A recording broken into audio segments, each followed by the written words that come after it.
साथ देता है माइक। में ना कुछ टेक्नोलॉजी से इश्यूज़ हैं, माइक जो है ना वो हमेशा मसला करता रहता है। तो भाईजान आप लोगों ने तो कॉन्ट्रैक्ट एक्ट ही ख़त्म कर दिया, अब जीने का फ़ायदा ही क्या? तो कॉन्ट्रैक्ट एक्ट ही ख़त्म हो गया, अब आगे तो अदर लॉज हैं। सर पार्टनरशिप है अभी। लॉजिकल जो आईकैप में आते हैं वो मेनली कॉन्ट्रैक्ट एक्ट से आते हैं और फिर सेकेंडरी पार्टनरशिप से आते हैं। पार्टनरशिप के अंदर से स्ट्रेट फॉरवर्ड सवाल काफ़ी कम कर दिए उन्होंने। मेजॉरिटी ऑफ द टाइम यहाँ से वो लॉजिकल बेस जो है वो सवाल आ रहे हैं और क्रैमिंग वाले सवाल उस तरह से नहीं आ रहे। एग्जामिनर नज़र ये आता है कि पेपर सेट करते हुए क्या करता है, पहले कॉन्ट्रैक्ट एक्ट पकड़ता है, अपना शौक पूरा करता है, बहुत सारे सिनेरियो बना देता है, फिर पार्टनरशिप पकड़ता है, वहाँ से सिनेरियो बना देता है।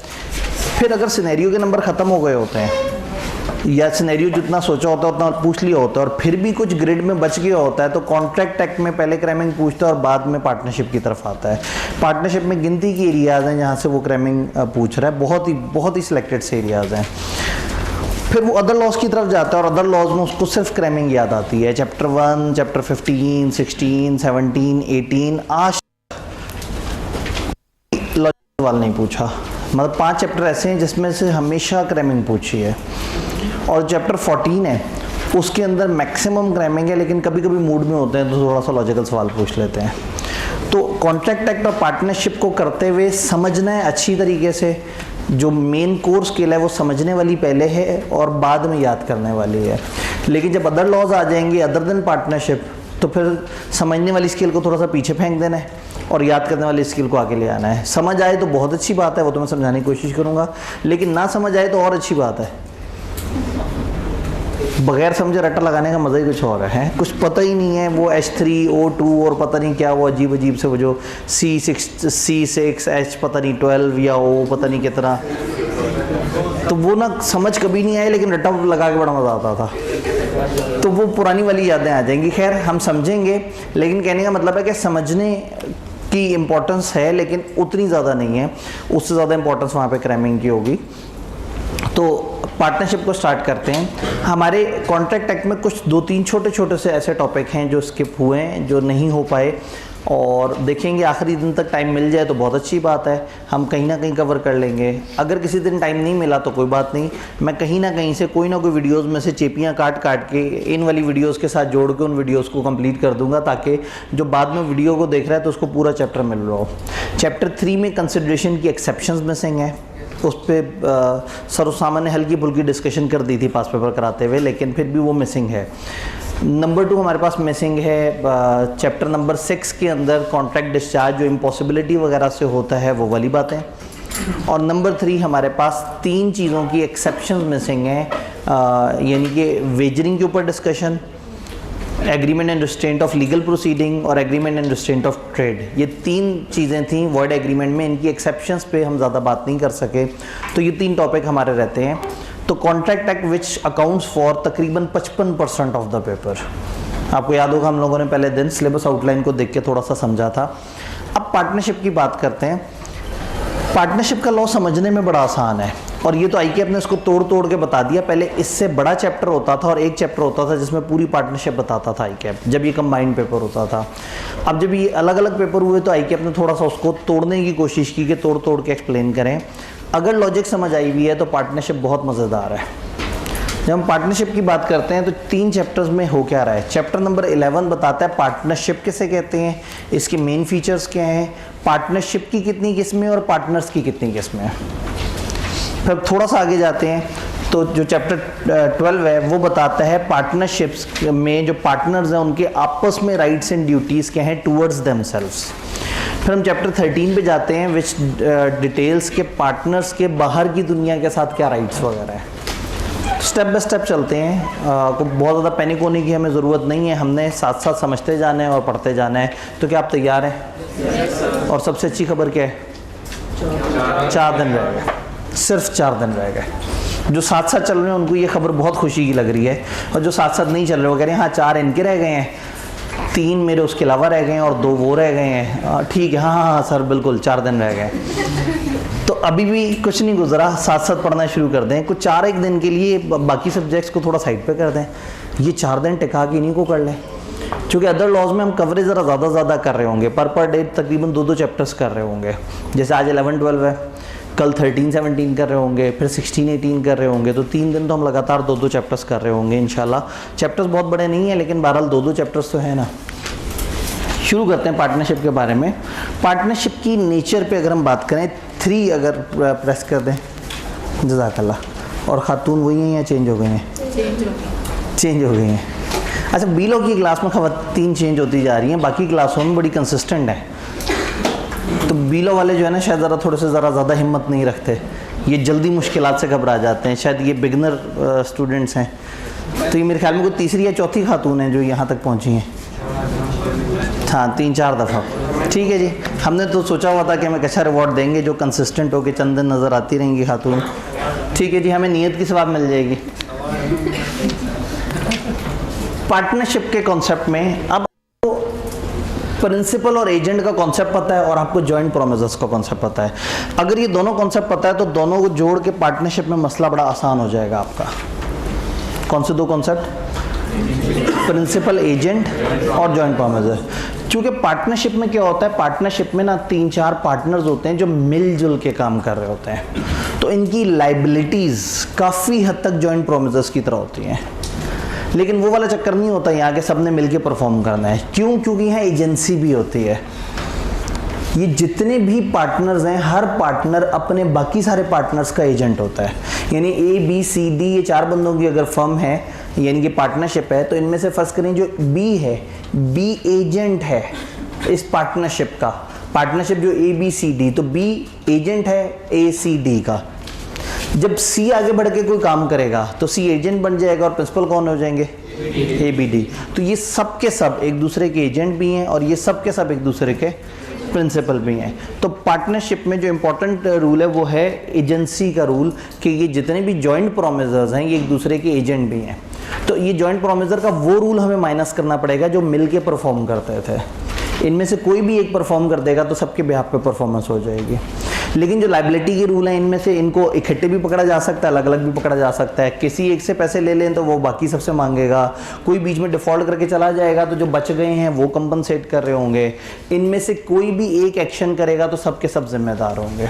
तो ये सारी बातें उसी तरह से हैं।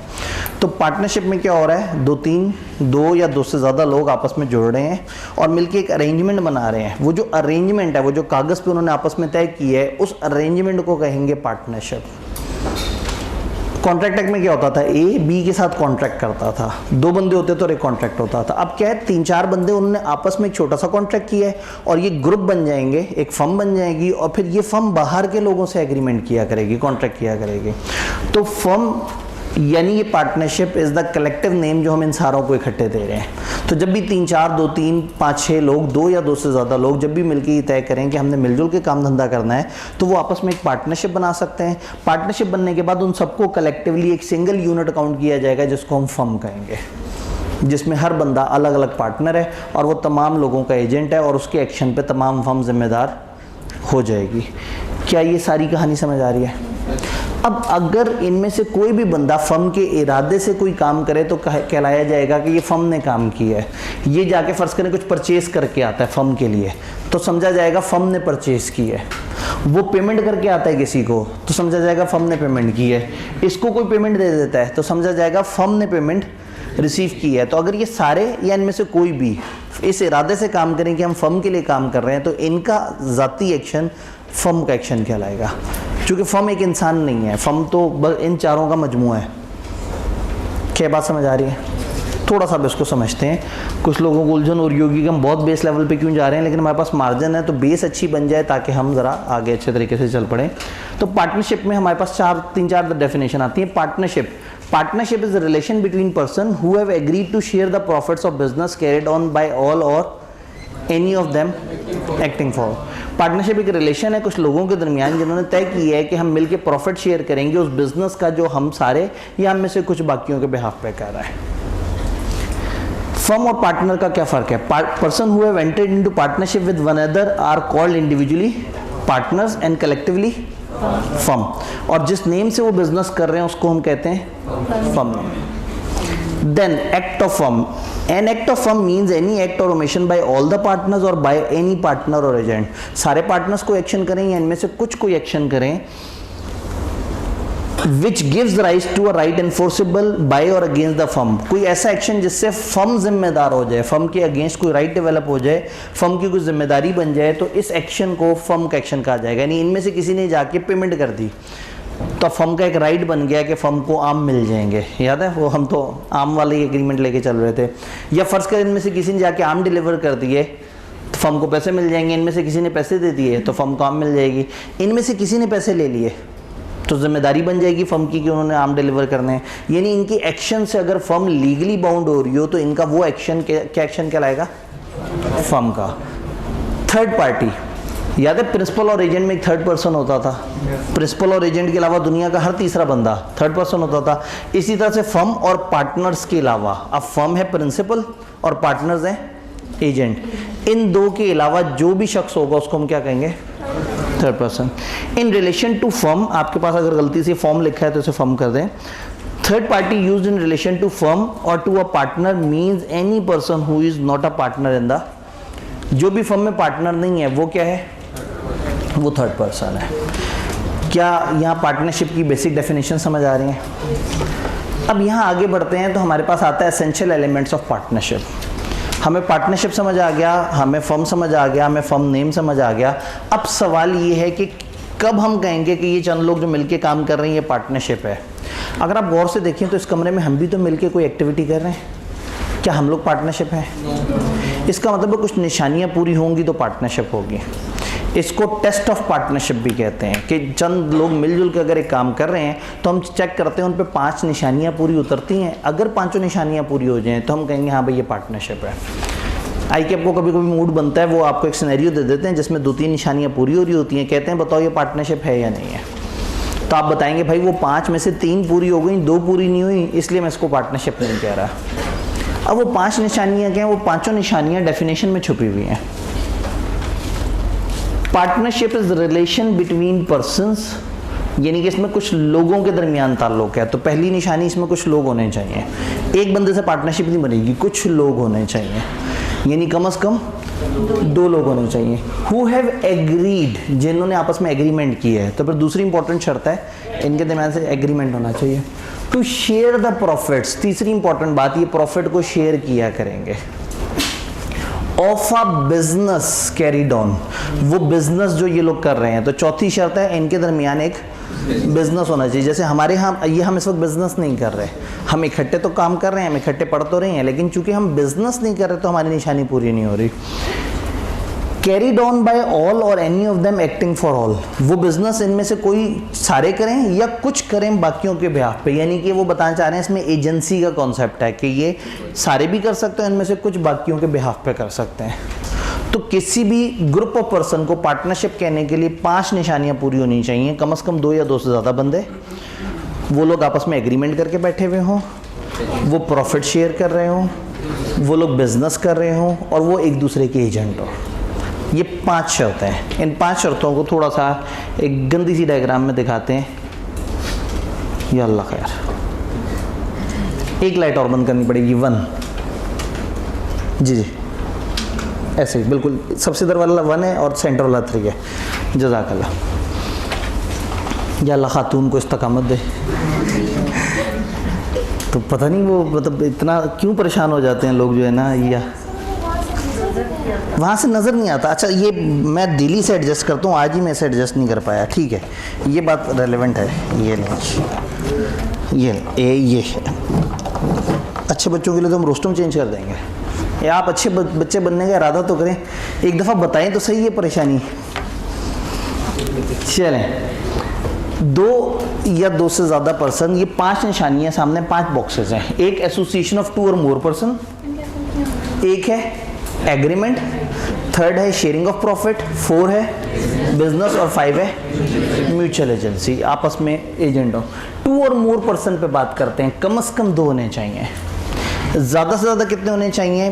पार्टनरशिप का लॉ खामोश है, याद रखना है। पार्टनरशिप के लॉ ने मैक्सिमम नंबर ऑफ पार्टनर्स नहीं बताए। आप लोग इंशाल्लाह बड़े होके कंपनी लॉ जब पढ़ेंगे, कैफ 7 जब पढ़ेंगे, तो वो ये कहता है कि 20 से ज़्यादा बंदे पाकिस्तान में अगर कोई कारोबार कर रहे हैं तो वो पार्टनरशिप के तौर पे नहीं कर सकते, उन्हें कंपनी बनानी पड़ेगी। तो बिजनेस लॉ या पार्टनरशिप का लॉ खामोश है, लेकिन कंपनी लॉ ऑफ पाकिस्तान ने कहा है कि 20 बंदों पे आपको पार्टनरशिप आप नहीं चला सकते, आपको कंपनी बनानी पड़ेगी 20 से ऊपर। तो मैं कह सकता हूँ कि हमारे पास मैक्सिमम नंबर ऑफ पार्टनर्स जो है 20 हैं। फिर जब बैंकिंग का लॉ आता है तो वो कहता है भाई 10 से ज़्यादा बंदे अगर मिलकर काम कर रहे हैं तो उन्हें कंपनी बनानी पड़ेगी। तो पार्टनरशिप कम से कम 2 बंदों की होती है और बाकी बिजनेसेस में 20 और बैंकिंग में 10। तो सबसे पहले तो ये वाली डिस्कशन। फिर नंबर 2, एक एग्रीमेंट होना चाहिए। इस एग्रीमेंट को हम कहते हैं पार्टनरशिप डीड। ये कागज़ जिसके ऊपर आप ईच एंड एवरीथिंग एक्सप्लेन कर लें। हर बंदे की ड्यूटी क्या है, क्या कैपिटल लेके आएगा, कितना प्रॉफिट शेयर करेगा, क्या जिम्मेदारियां होंगी, काम करेगा नहीं करेगा, सैलरी लेगा या नहीं लेगा, जो भी आपस में तय करना है। पार्टनरशिप का नाम क्या है, इसका पर्पस क्या है, ये कितने अरसे के लिए है। तो जो चीज़ आपके जहन में आती है, जब एक नया बिजनेस शुरू होता है तो जो दिमाग में है अच्छा इस कागज़ पे लिख लें। ये एक्सप्रेस के बजाय इम्प्लाइड भी हो सकता है पार्टनरशिप, लेकिन आइडियली ये एक्सप्रेस होना चाहिए। और एक्सप्रेस में भी ओरल और रिटर्न में ज़्यादा प्रेफर्ड है रिटर्न, क्योंकि पार्टनरशिप शुरू में जब बनती है तो जोश और होता है, और जब चलना शुरू हो जाती है तो फिर झगड़े आना शुरू हो जाते हैं। तो this is very very good कि हर चीज़ राइटिंग में होनी चाहिए। ये प्रैक्टिकली भी ज़िंदगी में कभी भी पार्टनरशिप करें किसी के साथ या आपकी फैमिली में कोई भी करे, तो अगर आप उनसे पूछें जी आपने लिख के क्या, वो कहें जी बंदा भरोसे का है, तो उनसे कहें जी इस्लाम का हुक्म है लिखने का, लिख लें, कन्फ्यूजन नहीं होगी, झगड़े नहीं होंगे आगे चल के। तो पार्टनरशिप डीड राइटिंग में एक डॉक्यूमेंट हो आइडियली, जिसमें ईच एंड एवरीथिंग लिखी हो, क्या है, कब तक है, क्या करेंगे, कौन लोग करेंगे, क्या ड्यूटीज़ होंगी, किस तरह की जिम्मेदारियाँ होंगी। तीसरा rule, sharing of profit. Her partner profit का हिस्सेदार होना चाहिए। हर पार्टनर प्रॉफिट का हिस्सेदार होना चाहिए। इसका मतलब है कि लॉस का हिस्सेदार हो ना हो ज़्यादा फ़र्क नहीं पड़ता, लेकिन प्रॉफिट का हिस्सेदार होना ज़रूरी है। तो हम कहते हैं कि जितने भी पार्टनर्स हैं वो शेयर करेंगे। अगर कुछ नहीं डिफाइन किया तो बराबर होंगे प्रॉफिट के शेयर होल्डर। अगर डिफाइन हुआ है कि इसको 20%, इसको 10%, इसको 15%, तो उतना मिलेगा। अब हो सकता है ये सब के सब प्रॉफिट में तो हिस्सेदार हों 25-25-25-25, लेकिन लॉस सिर्फ 2 शेयर करें और 2 शेयर ना करें। शायद 2 लोग ऐसे हैं जिन्होंने बहुत सारे पैसे दिए हों, उन्होंने कहा भाई लॉस आया तो तुम लोगों की कोताही है, तुम लोग बेयर करोगे, प्रॉफिट हुआ तो हम बराबर डिवाइड करेंगे। हाँ, अगर मैं कहूँ 3 प्रॉफिट शेयर करेंगे और चौथा नहीं करेगा तो सॉरी, ये पार्टनरशिप नहीं है। अगर शर्त पूरी नहीं हुई तो पार्टनरशिप नहीं है। पार्टनरशिप में प्रॉफिट शेयर करना लाजमी है, लॉस शेयर करना लाजमी नहीं है। देन किताब अचानक से बताती है कि कुछ ऐसे लोग हैं जिनको प्रॉफिट का हिस्सा मिलता है लेकिन वो पार्टनर नहीं होते। तो सिर्फ प्रॉफिट शेयरिंग अकेली शर्त नहीं है, पार्टनर बनने के लिए आपका एग्रीमेंट होना भी बड़ा ज़रूरी है। तो अगर एक पार्टनरशिप वाले क्या करते हैं, अपने प्रॉफिट्स का 10% हमेशा खैरात कर देते हैं, और वो एक नॉट फॉर प्रॉफिट इदारा है जो भूखों को खाना खिलाता है, हर दफ़ा ही अपने प्रॉफिट का 10% उन्हें दे देते हैं। तो टेक्निकली वो इदारा जिसको 10% मिल रहा है वो खुद ब खुद पार्टनर नहीं बन जाएगा। एक पार्टनर मर गया और उसके मरने के बाद उसकी बेवा को हर साल उसके हिस्से का प्रॉफिट देते रहे तो भी वो बेवा पार्टनर नहीं है। किसी बैंक से लोन ले लिया, उसने कहा जी आप इंटरेस्ट दें, आपने कहा नहीं इंटरेस्ट तो हराम है। उन्होंने कहा चलें काम कर लें, हम आपको लोन देते हैं, आप अपने प्रॉफिट्स में से हमें हिस्सा देते रहें जब तक लोन आपके पास है। तो आपने उनके लोन की एवज़ अपने प्रॉफिट का हिस्सा दिया, लेकिन आपने उन्हें पार्टनर नहीं बनाया। तो बहुत सारे ऐसे लोग हैं जिनको आप प्रॉफिट का हिस्सा दे रहे होते हैं लेकिन वो पार्टनर नहीं होते। समटाइम आप अपने किसी एम्प्लॉय को शेयर दे देते हैं, समटाइम अपने किसी एजेंट से खुश होकर कह देते हैं प्रॉफिट का 5% तुम्हें दे दें। तो प्रॉफिट का शेयर देने से कोई पार्टनर नहीं बन जाता, सारी शराइत पूरी होने से पार्टनर बनता है। देन हम क्या कह रहे हैं, इनके दरमियान होना चाहिए बिजनेस, कमर्शियल एक्टिविटी होनी चाहिए, सोशल एक्टिविटी ना हो। ऐसा ना हो कि समाज सेवा का काम कर रहे हो, इनके दरमियान कारोबार चल रहा हो, बाकायदा कारोबार हो, ये मिलजुल के कोई काम कर रहे हो, कोई काम धंधा कर रहे हो। इवन लॉ ने यहाँ तक कह दिया कि भाई कमर्शियल एक्टिविटी हो, कॉमन बिजनेस हो, को ओनरशिप ना हो। इवन यहाँ तक होता है कि फॉर एग्जांपल एक घर है, 2 भाइयों के नाम पे है, एक भाई के पास एक पोर्शन है, एक के पास दूसरा पोर्शन है। एक भाई ने अपना पोर्शन किराए पे दिया, दूसरे ने अपना किराए पे दिया, उसने अपने किराए से कमाया, उसने अपने किराए से कमाया, है एक ही घर, दोनों का कंबाइंड है, लेकिन ये पार्टनरशिप नहीं कहलाएगी। लेकिन अगर ये दोनों किसी दिन एग्री करते हैं कि हम ये पूरा घर, हम दोनों पार्टनर बनते हैं और हम ये पूरे घर को किराए पे देते हैं, पूरे घर का जो किराया आएगा उसमें से खर्चे माइनस करेंगे और प्रॉफिट को इस रेशियो में डिवाइड कर लेंगे, तो ये बन जाते हैं खुद ब खुद पार्टनर। तो को ओनरशिप जो है वो पार्टनरशिप नहीं है। को ओनरशिप जिसमें चंद लोग कोई चीज़ मिल के खरीद लेते हैं या चंद लोगों की कंबाइंड चीज़ होती है और वो उसको अपने अपने तरीके से कमा रहे होते हैं, तो कंबाइंड ओनरशिप पार्टनरशिप नहीं है, कंबाइंड बिजनेस वो पार्टनरशिप है। ये पॉइंट समझ आ रहा है? पक्की बात है। आखिरी बात, म्यूचुअल एजेंसी होनी चाहिए। इनमें से हर बंदा जब एक्शन करे तो हर दूसरा बंदा उसकी वजह से बाउंड हो। अगर ABCD में C ने काम किया है तो वो ABD का एजेंट है। हर पार्टनर एजेंट भी है और हर पार्टनर प्रिंसिपल भी है। एजेंट इसलिए कि वो बाकियों के बिहाफ पे काम कर रहा है, प्रिंसिपल इसलिए कि कोई और काम कर रहा है तो वो भी जिम्मेदार हो रहा है। तो ये 5 शर्तें, किताब ने इसके ऊपर इंग्लिश में काफ़ी सारी बात की है, लेकिन क्या हमें ये 5 समझ आ रही हैं? यहाँ थोड़ी सी ब्रेक लगा के मैं आपसे पूछूंगा अगर कोई सवाल इस 5 स्टेप्स के कॉन्सेप्ट में तो बताएं जी। म्यूचुअल एजेंसी में एक पार्टनर की वजह से बाकी सारे भी लायबल होंगे। एक पार्टनर की वजह से बाकी सब लायबल होंगे, ये यूनिवर्सल रूल है। तो जिसने मतलब जो लॉस शेयर नहीं करा तो वो तो लायबल नहीं। बड़ी मज़ेदार बात कर दी हमने कि एक पार्टनर के एक्शन पे सब लायबल होंगे। इनकी लायबिलिटी क्या है? Joint and several. इसके एक्शन की वजह से 1 लाख का नुकसान हो गया। 1 लाख का नुकसान हो गया। अगर हम कॉमन अजम्पशन ले तो सब 25-25 हज़ार शेयर करेंगे, लेकिन क्या हुआ, इन 2 लोगों ने कहा था हम लॉस शेयर नहीं करेंगे। लेकिन ये है कौन? जॉइंट एंड सेवरल लायबिलिटी है। इनमें से किसी से भी सारी लायबिलिटी ली जा सकती है। जिसका 1 लाख का नुकसान हुआ था वो C को पकड़ के ले गया और सारे 1 लाख रुपए से ले लिए, जबकि C ने अपने पार्टनर से क्या वादा किया था? मैं लॉस का हिस्सेदार नहीं। आपस में किया था ना। थर्ड पर्सन की नज़र में तो सब जॉइंट एंड सेवरल है। Step 1, C is still liable to outsider for act of firm. Liable है, जाके दे देगा। अब वापस आएगा, कहेगा उससे तो नहीं पता था, तुम्हें तो पता है, मैं तो लाइबिलिटी नहीं रखनी थी। चलो भाई शाबाश, A और B 50-50 हज़ार मुझे दो, जो मैं तुम लोगों की जगह दे के आ रहा हूँ, तुम लोगों ने बेयर करना था। तो ये 2 स्टेप हैं। ये अक्सर लोग कंफ्यूज होते हैं कि पार्टनरशिप की लायबिलिटी क्या है, किस तरह से। इवन 4 में से एक फ्रॉड करे और जो शरीफ आदमी वो हाथ आ जाए, उसी से सारा रिकवर कर ले, वो फिर बाद में जाके जिसने फ्रॉड किया उससे पकड़ेगा। तो पार्टनर्स की liability with in themselves agreement से तय होती है। फॉर आउटसाइडर वो हमेशा जॉइंट एंड सेवरल होते हैं। 1% के पार्टनर से भी 100% लायबिलिटी अगर कोई मांगे तो वो देना पड़ेगा उसे। फिर वो कंट्रीब्यूशन मांगेगा बाकियों से, तो हो सकता है कि वो 99% कंट्रीब्यूशन बाकियों से मांगे। ये बात समझ आई जी। को ओनरशिप क्या है? को ओनरशिप पे थोड़ी सी भी मजीद बात भी होगी। एक ही एसेट के कंबाइंड मालिक हों और वो उस एसेट से कमाते हों तो इसको पार्टनरशिप नहीं कहेंगे। अगर कंबाइंड मालिक हैं, एक एसेट का 30% एक का है, 70% दूसरे का है।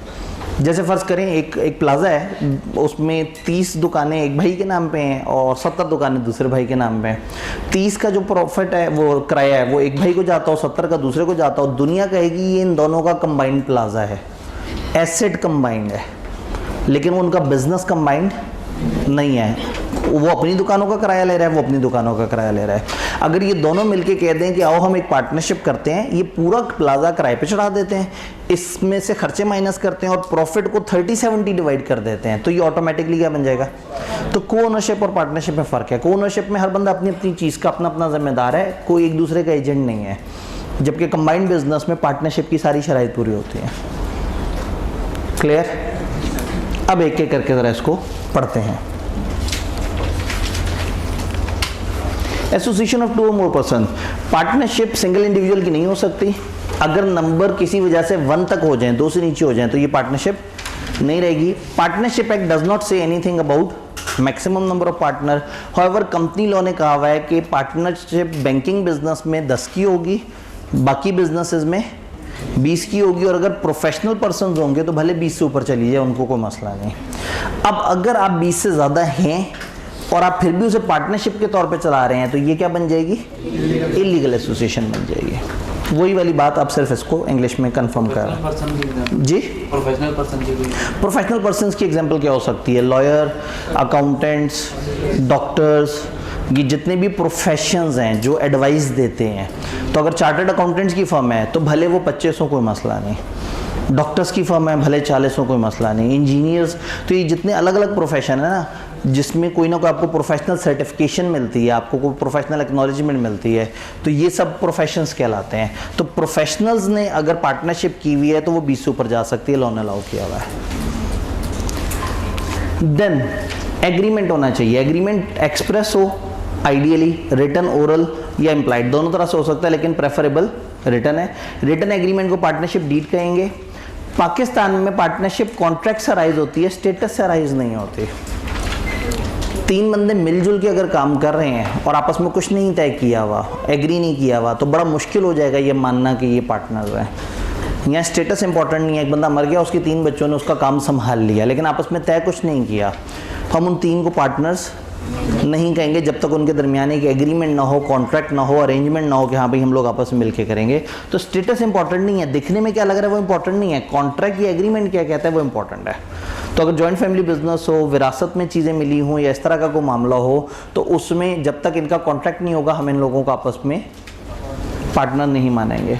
पार्टनरशिप डीड में यूजुअली ये चीज़ें होती हैं, नाम, प्लेस, कहाँ कहाँ बिजनेस करना है, किस दिन पे पार्टनर ज्वाइन किया, कितने पार्टनर्स हैं, उनके नाम क्या हैं, एड्रेसेस क्या हैं, ड्यूरेशन क्या है, राइट्स एंड ड्यूटीज़ क्या हैं, कैपिटल कितना लाएंगे, वगैरह वगैरह। अगर पार्टनरशिप में एग्रीमेंट ना हो तो फिर पार्टनरशिप एक्ट के जो कॉमन रूल्स हैं वो फॉलो होंगे, लेकिन अगर एग्रीमेंट मौजूद हो तो हम एग्रीमेंट को फॉलो करेंगे। एग्रीमेंट में कोई चीज़ पार्टनरशिप एक्ट के अगेंस्ट नहीं होनी चाहिए। क्लियर? ये वाली बातें हम चैप्टर 12 में मजीद भी पढ़ेंगे। तीसरा, carrying on business. Carry on business कर रहे हो, अगर कोई बिजनेस नहीं है तो there is no question of partnership. तो अगर कुछ लोग चैरिटेबल काम कर रहे हैं तो हम उनको पार्टनर नहीं कहेंगे। Sharing of profit, partners share equal भी कर सकते हैं और किसी और प्रोपोर्शन में भी कर सकते हैं। इट इज नॉट नेसेसरी कि partner should agree to share losses, तो जरूरी नहीं कि वो लॉसेस भी शेयर करें। Mutual agency, mutual agency relationship mean हर पार्टनर एजेंट भी और प्रिंसिपल भी है। एजेंट इस सेंस में कि he has capacity to bind other partners by his act, और प्रिंसिपल इस सेंस में कि he is bound by the act of other partners. फिर एक छोटी सी डिस्कशन है important features of partnership. Partnership में और कंपनियों में थोड़ा सा फर्क होता है। पार्टनरशिप में 3-4 लोगों को कलेक्टिवली हम पार्टनर कह देते हैं, लेकिन पार्टनरशिप का अलग कोई वजूद नहीं है। यानी कि अगर एक पार्टनरशिप के पास एसेट है तो वो कंबाइंड एसेट है उन सारे लोगों का, लेकिन जो कंपनी होती है वो अलग होती है। कंपनी अलग होती है और कंपनी के पार्टनर्स या मेंबर्स अलग लोग होते हैं। तो कंपनी में जो होता है कि कंपनी आपसे अलग है और कंपनी की अपनी जिम्मेदारी हैं। पार्टनरशिप में ऐसा नहीं होता, पार्टनरशिप आपसे अलग नहीं है, आप सारे लोग कंबाइंड पार्टनरशिप के अंदर मौजूद हैं। तो partnership does not have a legal personality unlike company. Company जैसे लीगल पर्सन होती है, पार्टनरशिप उस तरह से अलग इंसान नहीं होता। इन चारों को कलेक्टिवली हम पार्टनरशिप का नाम दे रहे हैं। Any party entering into contract with the partnership actually have a contract with, जो पार्टनरशिप से कॉन्ट्रैक्ट कर रहा है समझा जाएगा कि उसका कॉन्ट्रैक्ट सारे पार्टनर से आता है, लेकिन जो कंपनी से कॉन्ट्रैक्ट करता है ये नहीं समझा जाता कि वो कंपनी के मेंबर से कॉन्ट्रैक्ट कर रहा है। तो कंपनी का अलग वजूद होता है। किताब बिला वजह समझाना शुरू हो गई, ये यहाँ बनता नहीं था। ये उस वक्त बनता था जब आप बीलो सीलो इकट्ठे पढ़ते थे, तो यहाँ क्लैरिफिकेशन देते हैं कि भाई कंपनी और पार्टनरशिप में आप उसको डिफ्रेंशिएट करें। किसी भी पार्टनरशिप में जो पार्टनर उनकी लिमिटेड लायबिलिटी नहीं है, वो पर्सनली लायबल हैं, जबकि कंपनी में क्या होता है, कंपनी के जो मेंबर्स हैं उनकी अपनी लायबिलिटीज़ होती हैं और कंपनी की लायबिलिटीज़ डिफरेंट होती हैं। तो बगैर ये समझे कि बच्चों ने अभी कंपनी नहीं पढ़ी हुई, ये खामखा कंपनी से डिफरेंशिएशन करना शुरू हो गए। चलो कोई बात नहीं, हमने पढ़ लिया, हमारा क्या चला गया। भाई कुछ कहना चाहते हैं? सर, ये चैरिटेबल वर्क के लिए कोई प्रोपोर्शन होती है कि? जी, चैरिटेबल वर्क में कोई प्रोपोर्शन वगैरह है? देखिए, आपने असल में कारोबार करना है। अब कारोबार का कुछ हिस्सा चैरिटी में देना और है, यानी कि कारोबार का प्रॉफिट देना और है, लेकिन आपका कारोबार काम धंधा ही चैरिटी हो तो वो गलत हो जाएगा। तो परसेंटेज डिफाइन नहीं है। उर्फ़े आम में आप क्या कर रहे हैं?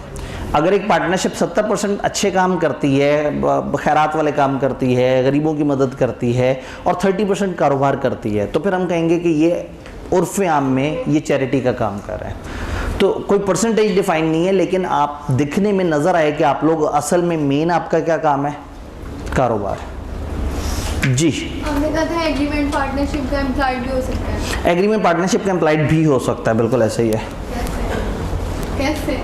कैसे? 3 लोग जो है, मतलब वही एक बंदे की डेथ हुई, उसके 3 बच्चे, उनका आपस में पार्टनरशिप का एग्रीमेंट, उन तीनों ने जाके बाप के ऑफिस में काम करना शुरू कर दिया।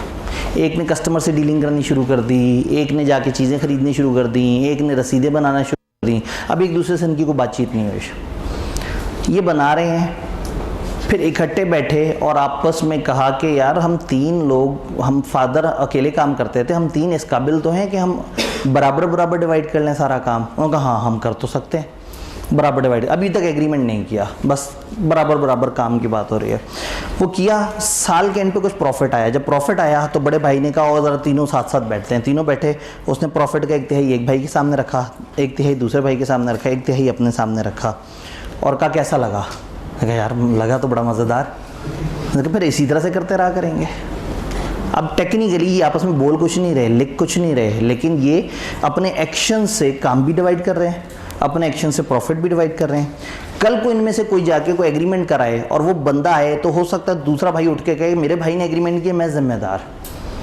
तो बोल कुछ नहीं रहे, लिख कुछ नहीं रहे, लेकिन कहीं ना कहीं इनके एक्शन से नज़र आ रहा है कि इनके दरमियान पार्टनरशिप है। तो एक्शन से भी बन सकती है पार्टनरशिप, लेकिन ये बड़ी कंफ्यूज किस्म की पार्टनरशिप होती है। तो दिस इज़ वेरी गुड कि आप एक्शन से मत बनाएं पार्टनरशिप, आप बाकायदा अल्फाज से बनाएं पार्टनरशिप।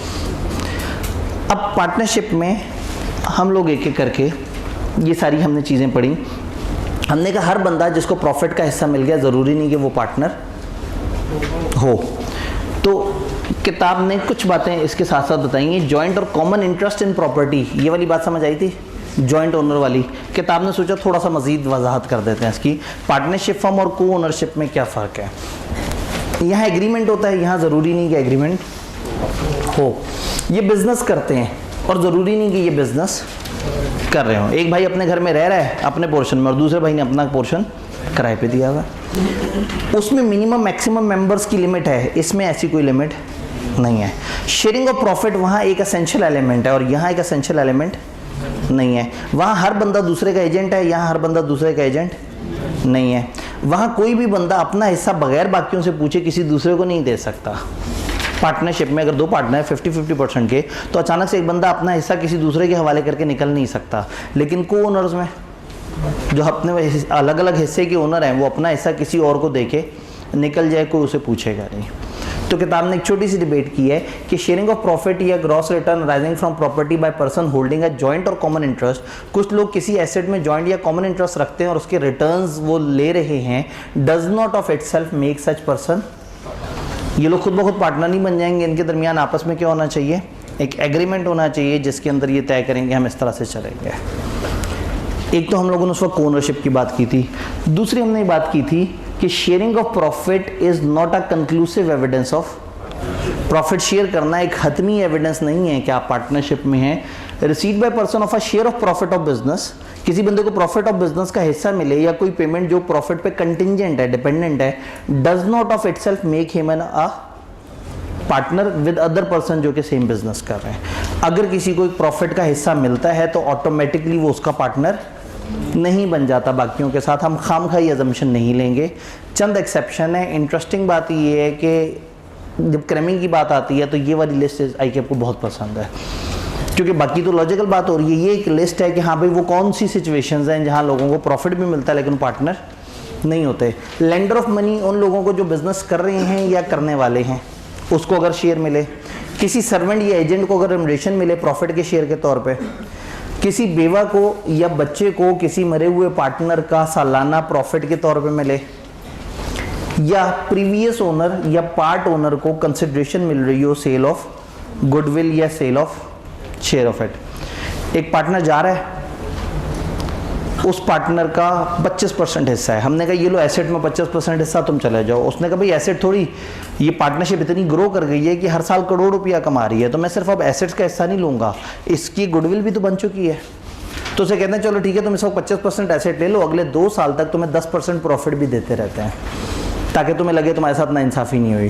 तो अब आप जिसको पार्टनरशिप से निकाल चुके हैं लेकिन अभी भी प्रॉफिट का हिस्सा दे रहे हैं उसको गुडविल के तौर पे, तो इससे भी वो पार्टनर नहीं बनेगा।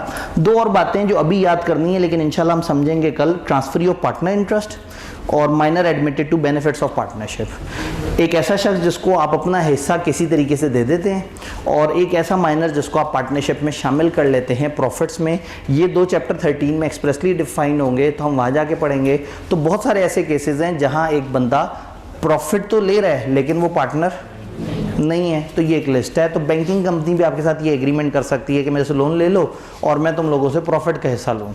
तो प्रॉफिट का हिस्सा देना अकेली शर्त नहीं है, 5 शर्तें पूरी होंगी तो पार्टनरशिप वैलिड है, वरना नहीं। ये बात समझ आई। अब हम चलते हैं इससे आगे, पार्टनरशिप की किस्में देखते हैं और पार्टनर्स की किस्में देखते हैं। पार्टनरशिप की 2 मशहूर ज़माना किस्में हैं जी। 1 जज़ाकल्लाह। पार्टनरशिप की 2 मशहूर ज़माना किस्में हैं। एक को हम कहते हैं पर्टिकुलर या स्पेसिफिक पार्टनरशिप, एक को हम कहते हैं पार्टनरशिप एट विल।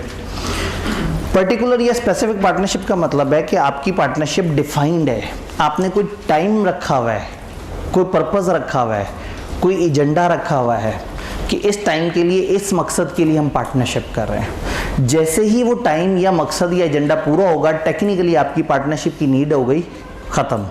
और सम टाइम पार्टनरशिप में ऐसा होता है कि 3-4 दोस्तों ने मिलकर कहा हम पार्टनरशिप शुरू करते हैं, जब तक चलती गई चलाते जाएंगे। तो जो इस तरह की होती है जिसमें आपने कोई तय नहीं रखा होता कि कब ख़त्म होगी, क्या पर्पज़ होगा, बस आपने कहा हम ये काम करेंगे और हम इसको कब ख़त्म करेंगे इसके बारे में अगर कोई बात ना की जाए, तो ये पार्टनरशिप एट विल है। ये कब ख़त्म होगी? जब भी इन पार्टनर में से किसी एक ने भी नोटिस दे दिया ना कि बस बंद करो पार्टनरशिप, तो पार्टनरशिप बंद कर देंगे। जिस दिन नोटिस दिया उसी दिन बंद हो जाएगी। या अगर उसने कहा आज से 10 दिन बाद बंद कर दो, तो 10 दिन गुजरने के बाद पार्टनरशिप को बंद कर देंगे। कोई लड़ाई नहीं होगी, कोई झगड़ा नहीं करेगा इस पार्टनर से, ये तुमने क्या किया, इतना अच्छा भला बिजनेस चल रहा था, तुमने दरमियान में पार्टनरशिप क्यों ख़त्म कर दी? क्यों? क्योंकि शुरू में इन्होंने ये तय किया ही नहीं था कि क्या टाइम, क्या पर्पज़ है। तो हर पार्टनर आज़ाद है, कोई भी नोटिस दे के जा सकता है, पार्टनरशिप को ख़त्म कर सकता है। हो सकता है एक पार्टनर नोटिस दे, बाकी सारे गंदे गंदे मुँह बनाए। 4 पार्टनर हैं, एक ने नोटिस दे दिया, वो कहे नहीं ये पार्टनरशिप नहीं चलाते। सब ने कहा चलो ठीक है, एट विल थी, ख़त्म कर देते हैं, लिखा, ख़त्म हो गई है। वो कमरे से निकला, कुंडी लगा ली और दोबारा बैठ के कहा अब हम बाकी 3 पार्टनरशिप कर लेते हैं। कोई भी पार्टनरशिप में नया बंदा आता है या जाता है तो पार्टनर, ओरिजिनल पार्टनरशिप ख़त्म हो जाती है। बट उसका ये मतलब नहीं कि पार्टनरशिप का धंधा, कारोबार ही ख़त्म हो गया।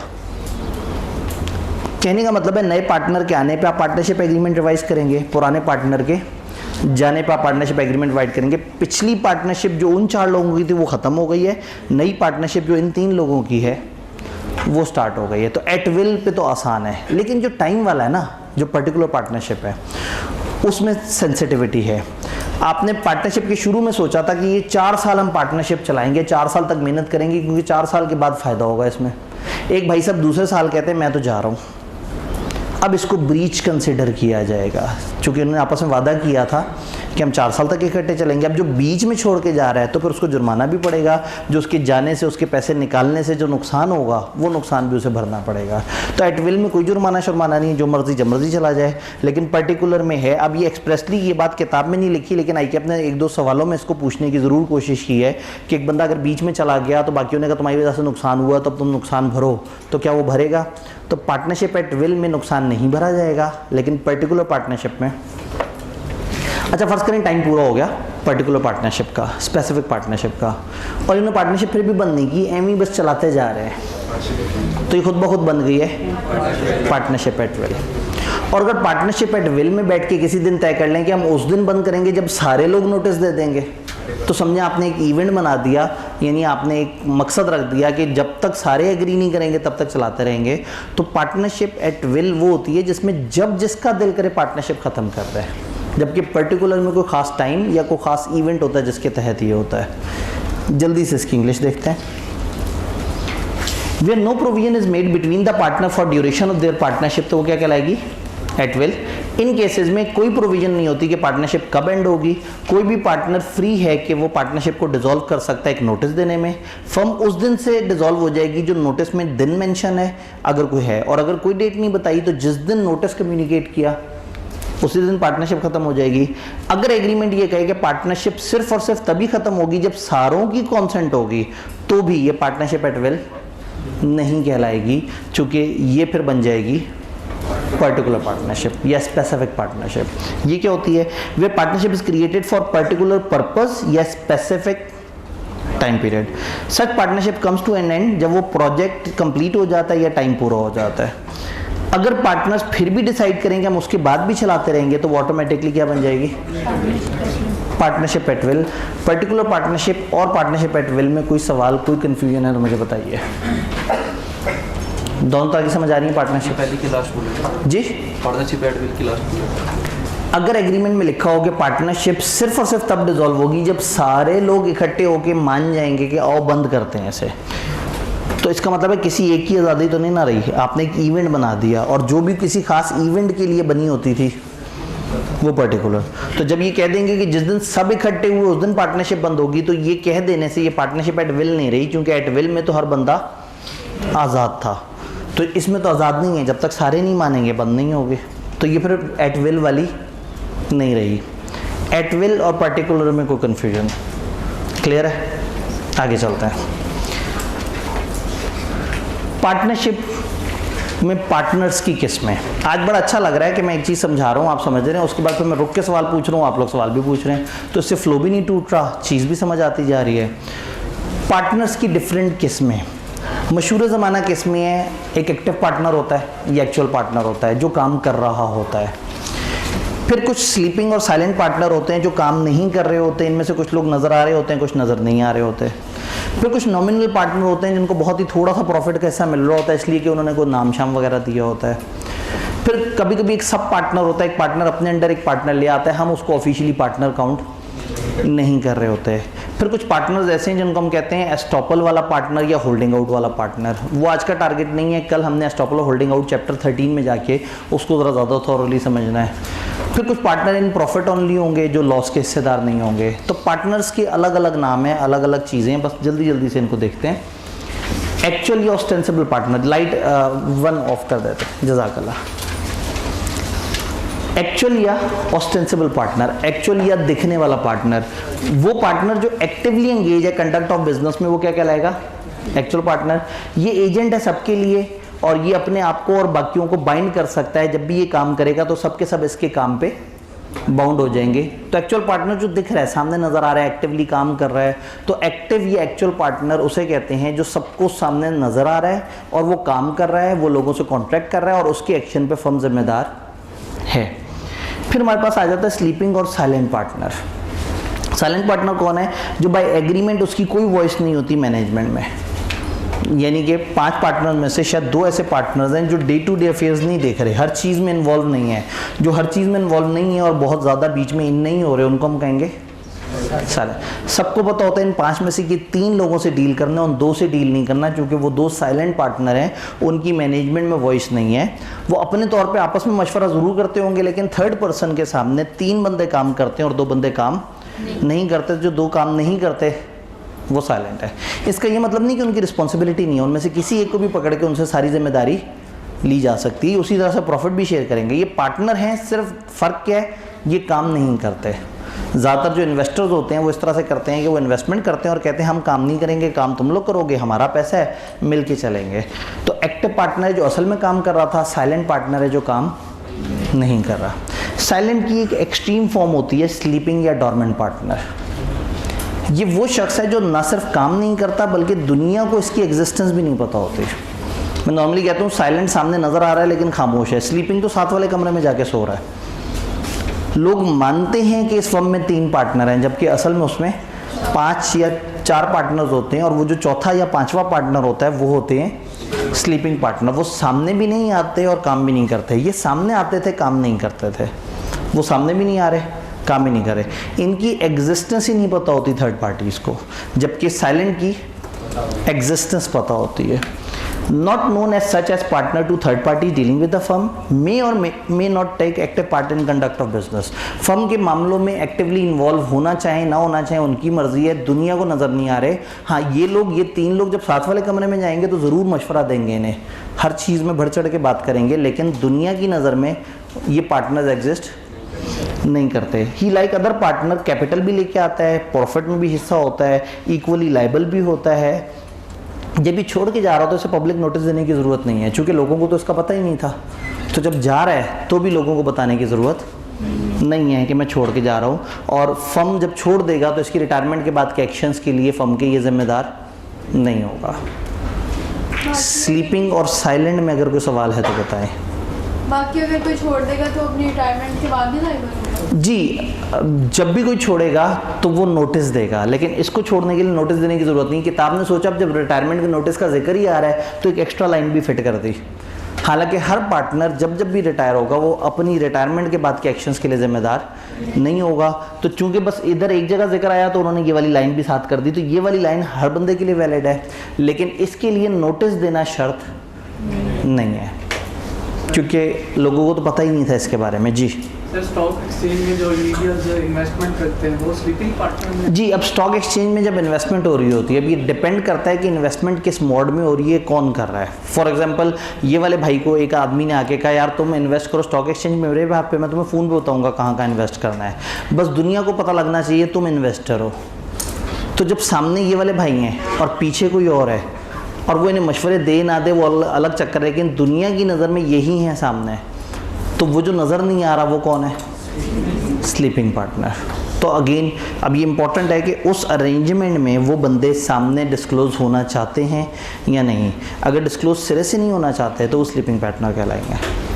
कंपनी में इन्वेस्ट करते हैं जी, स्टॉक एक्सचेंज में कंपनी में इन्वेस्ट करते जी, स्टॉक एक्सचेंज में कंपनीज़ में इन्वेस्ट कर रहे होते हैं लोग। कौन इन्वेस्ट कर रहा होता है? एक इंसान कर सकता है, 2 इंसान कर सकते हैं, 5 कर सकते हैं, 10 कर सकते हैं।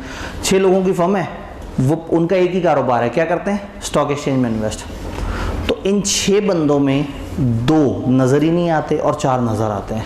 दुनिया मानती है ये 4 मेन लोग हैं, लेकिन जबकि असल में कितने हैं? 6। तो वो जो 2 नज़र नहीं आ रहे वो स्लीपिंग पार्टनर है। सर, किसी पॉइंट टाइम पे जाके स्लीपिंग पार्टनर मतलब किसी ओपोनेंट पार्टी को पकड़ भी सकते हैं? जी, अब किसी टाइम पे क्या स्लीपिंग पार्टनर किसी को जाके कह सकता है कि भाई तुमने ये गलत किया हमारी फर्म के साथ? जब उन्हें पता ही नहीं है तो इस बेचारे के पास इख्तियार ही नहीं है, इसकी तो एग्जिस्टेंस पता ही नहीं है किसी को। लेकिन किसी को पता लग जाए वो इसे लायबल कर सकता है, लेकिन ये दुनिया की नज़र से ओझल है। जैसे ही नज़र आया और इसने अपने बारे में बता दिया तो ये स्लीपिंग से उठ के हो जाएगा साइलेंट पार्टनर, क्योंकि दोनों में बेसिक फ़र्क उनकी एग्जिस्टेंस का पता होने का है। डन। पार्टनर्स की कुछ और किस्में। Partner in profit only. हमने ये बात की थी कि कुछ पार्टनर से प्रॉफिट के हिस्सेदार होंगे, ज़्यादातर पार्टनर प्रॉफिट और लॉस दोनों के हिस्सेदार होते हैं, लेकिन कुछ पार्टनर्स से प्रॉफिट के हिस्सेदार होंगे। थर्ड पार्टीज के लिए आप लायबल तो हैं, वो वाला बंदा जो प्रॉफिट का हिस्सेदार है और लॉस का हिस्सेदार नहीं है, फिर भी थर्ड पार्टी की नज़र में लायबल। अभी जैसे थोड़ी पहले हमने एग्जांपल नहीं देखी थी, वो जो 2 बंदे 0 के लिए लायबल थे, लेकिन किसी ने पकड़ के उनसे 1 लाख पूरा ले लिया, तो बाहर वालों के लिए लायबल, लेकिन विद द फर्म आप लायबल नहीं है। देन पार्टनर बाय स्टॉपल और होल्डिंग आउट, इसको अभी हम थोड़ा सा रोक रहे हैं। ये चैप्टर 13 जब पढ़ लेंगे तो वहाँ पे हम ये दोनों पार्टनरशिप्स के बारे में हल्का तस्करा करेंगे। तो फिलहाल ये वाले पॉइंट को मैं आगे शिफ्ट कर रहा हूँ कि हमने आगे डिबेट करनी है इस पर अलग से इंशाल्लाह। सब पार्टनर, जब एक पार्टनर खुद ही से अपना एक पार्टनर ले आए, एक पार्टनर के जिम्मे था कि तुमने डेली ये 100 काम करने और तुम्हें प्रॉफिट का 20% मिलेगा। उसने क्या किया, अपने साथ एक और बंदे से एग्रीमेंट कर लिया कि तुम ये 70 काम करके मुझे दो, मैं तुम्हें प्रॉफिट का 10% दिलवाऊंगा। इसको मिल रहा है 20, इसने अपने 20 में से 10 उसका सोच लिया, 10 अपना, 70 काम उससे करवा लिए, 30 काम। तो फर्म में ये पार्टनर नहीं है, इसने 20% फर्म से लेना है, फिर इसने खुद ही से उसमें से 10% देना है अपने पार्टनर को। तो पार्टनर का पार्टनर कहलाता है सब पार्टनर। ये पार्टनर नहीं होता, इसकी कोई राइट्स नहीं है, या कि कुछ क्लेम नहीं कर सकता, इसका ताल्लुक सिर्फ हमारे उस पार्टनर के साथ है। फर्म को इसके बारे में नहीं पता, ये पार्टनर का एक लोकल अरेंजमेंट है किसी और के साथ। When a partner agree to share his profit drive from firm with a stranger, sub partner is not connected with firm and can not call himself a partner. कोई rights नहीं है, कोई liabilities नहीं है। वो जाने और मिस्टर बी जाने जिसका वो पार्टनर है। मिस्टर बी ने अपने कामों के लिए उसे पार्टनर बना लिया। ये भी हो सकता था कि मिस्टर बी फर्ज करें 1 करोड़ लेके आना था मिस्टर बी ने, 70 लाख पकड़ा उन्होंने किसी और बंदे से, 30 लाख अपना लगाया, उसको भी प्रॉफिट में हिस्सा दे दिया अपने पास से और ख़ुद भी रख लिया। लेकिन पार्टनर्स ये मानते हैं कि मिस्टर बी एक पार्टनर है जिसको 20% शेयर मिलता है और मिस्टर बी नामी इंसान 1 करोड़ लेके आया है। अब मिस्टर बी ने अपने तौर पे एक छोटा अरेंजमेंट किसी और के साथ लोकल लेवल पे मौका कर लिया, तो सब पार्टनर कहलाएगा, लेकिन हम उसे पार्टनर नहीं कहेंगे। ये भी समझाने के लिए सब पार्टनर कह रहे हैं, इसके साथ पार्टनर का लफ्ज़ इस्तेमाल करना ही बड़ी गलत हरकत है। जी, यहाँ से कोई बात को पूछने लगा था। सैलरी पे रखा हो तो सब पार्टनर कहलाएंगे। जी, अब अगर सैलरी पे रखा हो, किसने रखा हो? पार्टनर के अंदर एक पार्टनर ने रखा है, पार्टनर जो मर्जी करे अपनी ज़िंदगी में, हमें उससे ताल्लुक ही कोई नहीं है। हम पार्टनर से कहा तुम 1 करोड़ हमें दो, हम तुम्हें 20% शेयर देंगे। अब वो कहाँ से वो 1 करोड़ ला के दे रहे हैं वो उसका मसला है, वो किससे शेयर कर रहा है वो उसका मसला है। हमने उसे 20% शेयर दे देना है, तो उसका आपस में किसी के साथ अरेंजमेंट है, हमें उसको कोई लेना देना नहीं है, ना हम उस बंदे को एक्नॉलेज करेंगे। क्लियर जी?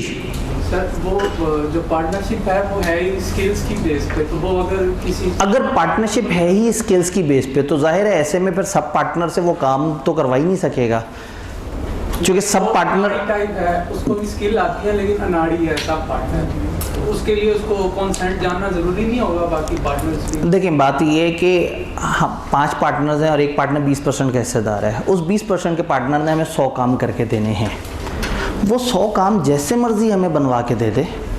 एक अनाड़ी से करवाए, मसला आया, फिर किसी खिलाड़ी को लेके आया, उससे ठीक करवाए, अल्टीमेटली हमें उसने 100 काम सही करके देने हैं। गलत करके देगा तो लायबल होगा। तब ये उस पार्टनर की अपनी समझदारी है कि वो काम हल्के बंदे को देगा तो नुकसान में रहेगा। कहने का मतलब है हमने परेशान ही नहीं होना, हमने देखना है कि हमारा पार्टनर अपने हिस्से का काम कर रहा है, हाँ जी वो कर रहा है, कैसे कर रहा है भाई, उसको डेली ईमेल की तुमने ये 6 काम करने हैं और अगले दिन उसने 6 काम किए हुए हैं। अब उसने छोटे भाई से करवाए, दोस्त से करवाए, उनको पैसे दिए नहीं दिए, हमारा उससे ताल्लुक नहीं है, वो पार्टनर का अपना पार्टनर है, लेकिन हमारी नज़र में हमारा पार्टनर हमें 6 काम करके दे रहे हैं और हम उसको रेम्युनरेशन दे रहे हैं।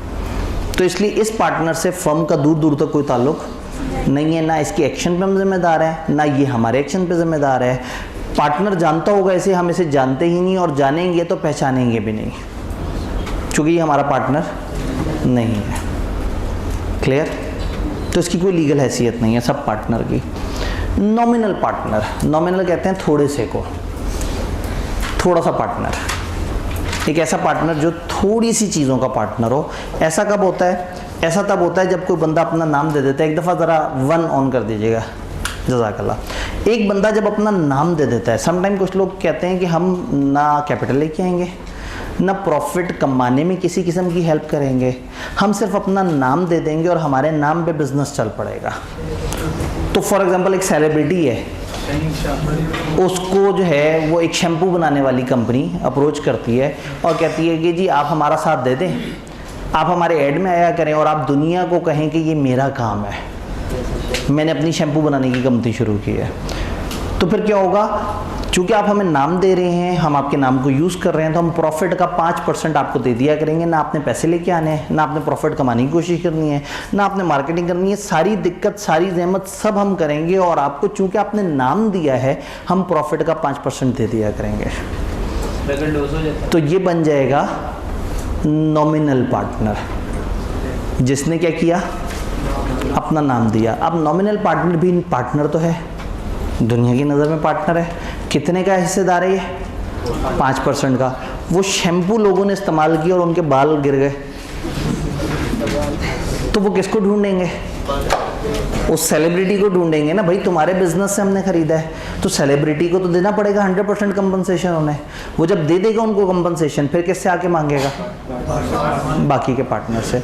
तो समटाइम क्या होता है, एक बंदा काम नहीं करता, कैपिटल नहीं लेके आता, वर्किंग नहीं करता, लेकिन वो हमारे पास थोड़ा सा हिस्सेदार होता है, इसलिए कि हम उसके नाम को यूज़ कर रहे होते हैं, उसके नाम की वजह से हमें फ़ायदा हो रहा होता है। ये तो हो गई एडवांस एग्जाम्पल। बेसिक एग्जाम्पल तो तकरीबन हर दूसरे तीसरे मोहल्ले में नज़र आती है हमें, फार्मेसी वाली दुकान है। फार्मेसी के लिए गवर्नमेंट का रूल ये है कि किसी ने फार्मेसी की क्वालिफिकेशन की हुई है तो ही वो दुकान शुरू कर सकता है फार्मेसी की, क्योंकि सेंसिटिव बिजनेस है, आप लोगों को गलत दवाइयाँ दे देंगे, लोग मर जाएंगे।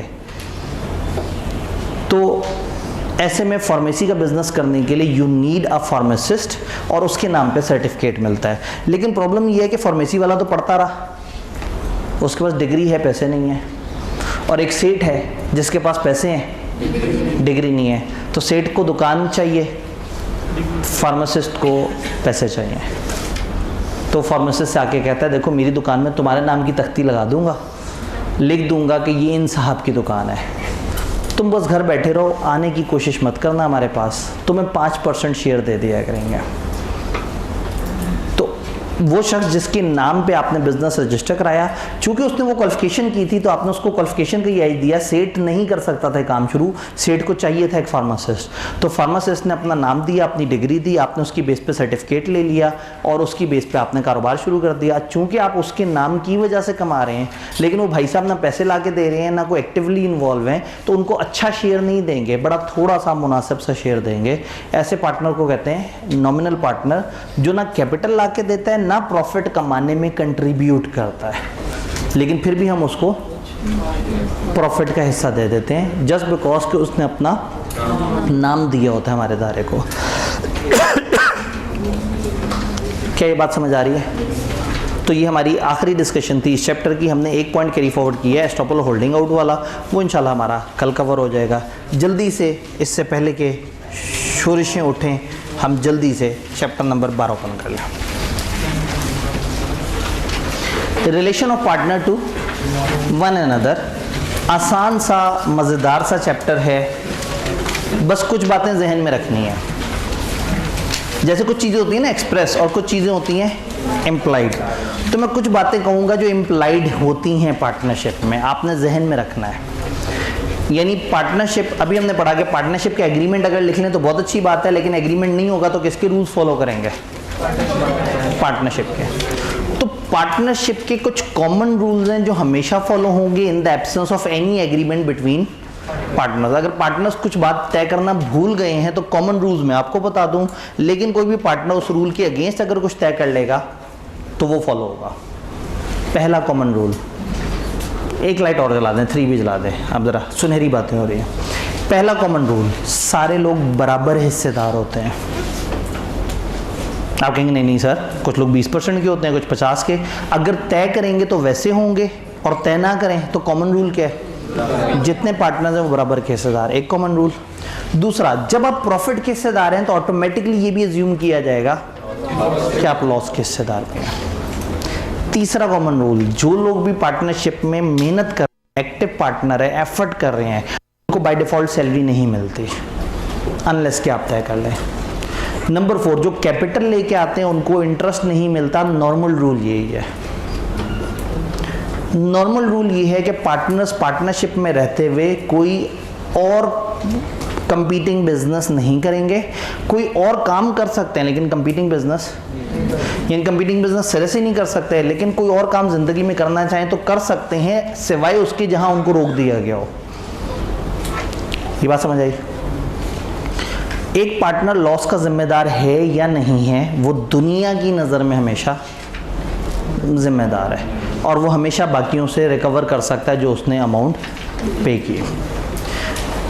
हर पार्टनर पार्टनरशिप का एसेट जब इस्तेमाल करेगा, पार्टनरशिप के लिए इस्तेमाल करेगा, अपने ज़ाती मफाद के लिए नहीं इस्तेमाल करेगा। अगर कभी भी किसी भी पार्टनर ने पार्टनरशिप के पैसों से चीज़ खरीदी है तो कॉमनली समझी जाएगी वो पार्टनरशिप की चीज़ है, और अगर उसने अपने पैसों से खरीदी है तो कॉमनली समझा जाएगा कि वो उसकी अपनी, कॉमनली समझा जाएगा। हम इसके खिलाफ बातें तय कर सकते हैं। तो कुछ कॉमन रूल्स हैं जो हमें हमारे जहन में होने चाहिए कि ये चीज़ नॉर्मली प्रिज्यूम की जाती है कि ऐसे ही होगी, याद रहेगा। चाहें तो इसके खिलाफ रूल्स तय कर सकते हैं, लेकिन कॉमन रूल्स ही हैं। तो फिर पार्टनर्स की आपस की जिम्मेदारियां कैसे तय होती हैं? नंबर 1, आप एग्रीमेंट से तय कर सकते हैं, तुम ये करोगे, तुम ये करोगे, तुम ये करोगे, तुम ये करोगे। अगर एग्रीमेंट में ना तय हुआ हो तो पार्टनरशिप एक्ट 1932 ने जो जनरल रूल्स बताए हैं, जैसे अभी मैंने आपको बताया, वो फॉलो होंगे। अगर एक जनरल रूल है और आपने एग्रीमेंट में उसके अगेंस्ट लिख दिया है, अगर जनरल रूल ने खुद अलाउ किया था कि आप लिख सकते हैं तो आप लिख दें, लेकिन अगर आप पार्टनरशिप एक्ट के अगेंस्ट आ गए, आप एग्रीमेंट में लिख दें कि हम 25 बंदों की पार्टनरशिप करेंगे, तो वो गलत हो जाएगा। ये बात समझ आई? तो अब ये चैप्टर क्या कर रहा है? पार्टनर्स के एक दूसरे के ऊपर राइट, जिम्मेदारियां, इनको तेज़ी से बता रहा है। तो बहुत ज़्यादा मुश्किल बातें नहीं हैं, छोटी छोटी बड़ी मज़ेदार सी बातें हैं। एक आखिरी जनरल रूल ये है कि जब भी एक पार्टनरशिप चल रही होगी और उसमें कोई भी चेंज आएगा, फ़र्ज़ करें एक नया बिज़नेस शुरू हो जाए, तो जो पहले सब हिस्सेदार थे जितने के, अभी भी इस नए बिज़नेस में उतने के हिस्सेदार हैं। पार्टनरशिप एट विल थी, वो पर्टिकुलर बन गई या पर्टिकुलर एट विल बन गई, तो भी जो उनके आपस में राइट से सेम रहेंगे। एक छोड़ के चला गया और बाकी कंटिन्यू कर रहे हैं, तो भी उनके आपस के राइट्स सेम रहेंगे। 5 बंदे थे, एक छोड़ गया, पांचों 20-20% के पार्टनर थे, वो छोड़ गया, अब चारों 25-25 के हो जाएंगे, आपस के राइट्स उनके चेंज नहीं हुए। किसी नए बंदे के आने से राइट्स नहीं बदलेंगे, किसी बंदे के जाने से राइट्स नहीं बदलेंगे, फर्म का बिजनेस चेंज होने से राइट्स नहीं बदलेंगे, फर्म का नए बिजनेस से राइट्स चेंज नहीं होंगे। यानी जब तक आप खुद से नहीं तय कर लेते, खुद ब खुद राइट्स चेंज नहीं होंगे। अब किताब की तरफ आते हैं जी। 1-3 दोनों पार्टनर्स की आपस की ड्यूटीज, राइट्स वगैरह वगैरह। Duty to just and faithful, हर पार्टनर दूसरे का ख्याल रखेगा, जस्ट होगा और फेथफुल होगा, ईमानदारी से काम करेगा, धोखा नहीं देगा, बेस्ट इंटरेस्ट में काम करेगा, ट्रस्ट और कॉन्फिडेंस के साथ काम करेगा, गुड फेथ में काम करेगा। ड्यूटी टू रेंडर मतलब प्रोवाइड ट्रू अकाउंट्स टू को पार्टनर, हर पार्टनर की ड्यूटी है कि जो करेगा वो एक्सप्लेन करे, जो चीज़ उसके हाथ से गुजरी है उसका अकाउंट देने के लिए तैयार हो। हर पार्टनर रेडी हो के एक्सप्लेन करे अकाउंट्स। कोई पार्टनर किसी भी किस्म का सीक्रेट प्रॉफिट कमाने के बारे में नहीं सोचेगा। फिर अगर किसी एक पार्टनर के फ्रॉड की वजह से गड़बड़ हुई तो वो इंडेमनीफाई करेगा। अगर उसने फ्रॉड किया है और नुकसान हो गया है तो वो इंडेमनीफाई करेगा बाकियों को, यानी कि बाकियों का नुकसान की भरपाई करेगा। Duty to carry on business to the greatest common advantage of the firm, आपकी ड्यूटी है कि फर्म के वसी तर मफाद में हमेशा बिजनेस को लेके चलें, ज़ाती मफाद पीछे और फर्म का मफाद आगे। Duty to provide for information to other, duty to provide full information, duty है कि सबको पूरी इंफॉर्मेशन देगा, ट्रस्ट से काम करेगा, अकाउंट्स दिखाएगा, धोखा देगा तो कंपनसेट करेगा और बेस्ट इंटरेस्ट में काम करेगा। ये जेनेरिक ड्यूटीज़ हैं, आप एग्रीमेंट में लिखें या ना लिखें, ये बातें तो एज्यूम्ड हैं कि इतना तो लोग ख्याल करते ही हैं एक दूसरे का। देन बाय कॉन्ट्रैक्ट भी आप राइट्स एंड ड्यूटीज तय कर सकते हैं, अदर देन वो जो कंपलसरी ड्यूटी अभी हमने बात की। Mutual rights and duties of partner may be determined by contract between parties, parties के दरमियान कॉन्ट्रैक्ट करके हम म्यूचुअल राइट्स वगैरह चेंज कर सकते हैं। ये कॉन्ट्रैक्ट एक्सप्रेस भी हो सकता है और इम्प्लाइड भी हो सकता है। पार्टनरशिप कॉन्ट्रैक्ट में चेंज भी ला सकते हैं, अगर सारे पार्टनर्स मान जाएं तो आप पार्टनरशिप के कॉन्ट्रैक्ट में चेंज भी कर सकते हैं। इवन ये चेंज भी एक्सप्रेस भी हो सकती है और 4 पार्टनर थे मिलके काम करते थे और प्रॉफिट का 25% शेयर करते थे, ये तय किया हुआ था इन्होंने कागज़ पे। अचानक से एक ऐसा ईयर आया जिसमें एक पार्टनर बीमार हो गया और वो बिल्कुल ही घर पे पड़ गया और वो बिल्कुल आके काम नहीं कर सका। एक पार्टनर ने अपना कोई और काम धंधा शुरू कर लिया था, उसने वो काम देखना शुरू कर दिया। 2 पार्टनर बहुत ज़्यादा मेहनत कर रहे थे और फर्म को बड़ा अच्छे तरीके से चलाते रहे। साल एंड हुआ, जब प्रॉफिट आया तो उन 2 लोगों ने क्या किया, एक ने 35% अपने सामने रखा, दूसरे के सामने 35% रखा, 15% उसके सामने रखा, 15% उन 2 के सामने 15% रख दिया और इन 2 के सामने। उन लोगों ने सोचा काम तो हमने किया नहीं है, चलो अच्छा ये लोग 15% दे रहे हैं, उन्होंने 15% उठाए और चले गए। अगले साल फिर उन्होंने सोचा कि काम करने का फ़ायदा ही कोई नहीं है, तो बैठे बैठे पैसे मिल जाते हैं। अगले साल फिर 15 उन्हें मिला और इन्हें कागज़ पे लिखा हुआ है बराबर के हिस्सेदार। लेकिन एक साल ये हुआ, दूसरे साल ये हुआ, तीसरे साल ये हुआ, तो समझा जाएगा कि भाई ये आपस में चेंज कर चुके हैं अपना एग्रीमेंट, इम्प्लाइड तरीके से चेंज कर चुके हैं। तो अगर किसी को एतराज़ है तो वो पहले दिन बोल दे, भाई क्या बात कर रहे हो, एग्रीमेंट में देखो हम तो बराबर के हिस्सेदार हैं। लेकिन अगर उन्हें समझ आ रहा है कि हाँ भाई हम बराबर के हिस्सेदार नहीं हैं, तो आप एक्सप्रेस या इम्प्लाइड दोनों तरीके से एग्रीमेंट चेंज कर सकते हैं। फिर एक छोटी सी एक्सेप्शन, रूल ये था कि आप किसी को कारोबार करने से नहीं रोकेंगे, लेकिन पार्टनरशिप कॉन्ट्रैक्ट में आप ऐसा कह सकते हैं कि भाई फलाना पार्टनर या हम में से जो भी पार्टनर है वो कोई और ज़िंदगी में काम नहीं करेंगे सिवाय हमारे काम के। ये लॉ ने इजाज़त दी है। हमने क्या कहा था, जनरल रूल है कि कोई भी कुछ भी कर सकता है, बस कंपीटिंग नहीं होना चाहिए। लेकिन अगर आप एग्रीमेंट में चेंज कर दें तो आप ये रूल भी रख सकते हैं कि कोई सिरे से कोई काम नहीं करेगा फर्म के अलावा। ये लॉ ने अलाउ किया हुआ है। Then rights and duties of partner after a change in firm, subject to contract between partner के दरमियान जो कॉन्ट्रैक्ट है उसके अनुसार mutual rights and duties of partner remain the same as they were immediately before the change. Change से पहले जो rights थे, चेंज के बाद भी वो राइट्स होंगे। किस किस्म की चेंज, कॉन्स्टिट्यूशन ऑफ फर्म में चेंज, एक नया बंदा आ गया या कोई छोड़ के जा रहा है तो जो पहले राइट्स थे बाद में भी वही रहेंगे। फर्म फिक्स टर्म के लिए बनी थी और अब वो उस फिक्स टर्म से आगे जा रही है तो भी जो पहले राइट्स थे वही बाद में राइट है। एक फर्म जो एक या एक से ज़्यादा को और बिजनेस कर रही थी, उसने कुछ और बिजनेस करने शुरू कर दिए तो भी जो जिसके पहले राइट्स थे वही बात नहीं, यानी कि फर्म में चेंज आने से पार्टनर्स के राइट्स खुद ब खुद आपस में चेंज नहीं हो जाएंगे। ये बात समझ आ रही है? पार्टनर्स तो चेंज हो सकते हैं। पार्टनर के आने से क्या चेंज हो जाएंगे? आपस के राइट्स चेंज नहीं होंगे। फॉर एग्जांपल देख लेते हैं, 25-25% के 4 पार्टनर हैं, एक नया बंदा आया। जब वो नया बंदा आया और कुछ तय नहीं हुआ तो वो भी बराबर का पार्टनर होगा। अब सबके कितने हो जाएंगे? तो पहले सब मेरे पास 25 है तो आपके पास भी 25 है, अभी मेरे पास 20 है आपके पास भी 20 है, मेरा आपका आपस में तो म्यूचुअल चेंज नहीं हुआ। हम पहले भी उतने के हिस्सेदार थे आपस में, अभी भी उतने के हिस्सेदार हैं। होल्डिंग ज़ाहिर है कम होगी क्योंकि एक नया बंदा आपने उसको शेयर देना होगा। तो जब भी कोई नया आए या कोई छोड़ के जाए, मुद्दत चेंज हो, बिजनेस चेंज हो, तो जो पहले राइट्स थे वही बाद में भी है।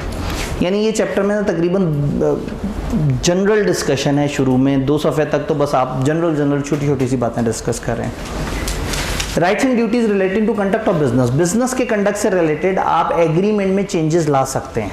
हो सकता है कि आप उनके साथ ये कहें कि जी आपने इस तरह से करना है, आपने इस तरह से करना है। हर पार्टनर की कुछ ड्यूटीज़ हैं, लेकिन अगर आप एग्रीमेंट चेंज करना चाहें तो वो ड्यूटीज़ चेंज हो सकती हैं। फॉर एग्जांपल हर बंदे की का ये राइट है कि वो बिज़नेस के कंडक्ट में हिस्सा ले।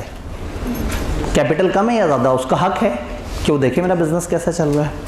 Duty to attend diligently to his duty, उसकी ड्यूटी है कि अपना काम सही से करे। अब यहाँ थोड़ी सी ब्रेक लगाते हैं। हमने कहा कि हर पार्टनर अपना काम ध्यान से करेगा। अगर फिर भी किसी से गलती हो जाए ना तो लॉस सब डिवाइड करते हैं, लेकिन अगर एग्रीमेंट में लिख दें कि हर बंदा ध्यान से काम करे और जो लॉस करेगा वही बेयर करेगा, तो फिर वही बेयर करेगा। तो जनरल रूल है लॉस सब बराबर बेयर करेंगे या उस रेशो में बेयर करेंगे जो उनकी है।